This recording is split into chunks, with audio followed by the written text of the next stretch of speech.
কাজের ফাঁকে হঠাৎ করে ফোন আসলো সিনেমা দেখতে যাবে। আর কি একটু কিছু খেয়ে ফ্রেশ হয়ে বেরিয়ে পড়লাম মুভি দেখার উদ্দেশ্যে। দেখো বন্ধুরা, তোমাদের সাথে কথা বলতে বলতে প্রায় সিনেমা হলে চলেই এসেছি। দেখো এই শপিং মলটা নতুন হয়েছে, খুব খুব সুন্দর শপিং মলটা। আমিও তোমাদের মতো নতুন এই শপিং মলে এসেছি, তাই একটু ঘুরে ঘুরে সব কিছু দেখছি। এত অসাধারণ লাগছে এই শপিং মল ঘুরে দেখতে দেখতে। আমার প্রত্যেকবারের মতন আমার আবার লেট হয়ে গেল সিনেমা হলে ঢুকতে।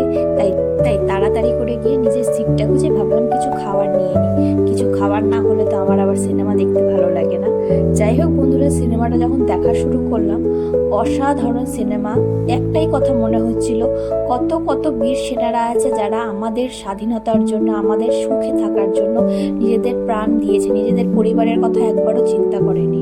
তাদের জন্য শত শত কোটি প্রণাম। তোমরাও চাইলে একবার সিনেমাটা দেখে এসো। সিনেমাটার ফাঁকে ভাবলাম একটু ছবি তুলে নিয়ে আরেকবার একটু শপিং মলটার ভিডিও করে নিই, তোমাদের সাথে শেয়ার করব। দেখো বন্ধুরা, তোমার হয়তো আমার গলা আওয়াজ শুনে বুঝতে পেরেছো আমার খুবই ঠান্ডা লেগেছে। ভাবলাম একটু এই ফাঁকে একটু শপিং করে নিই।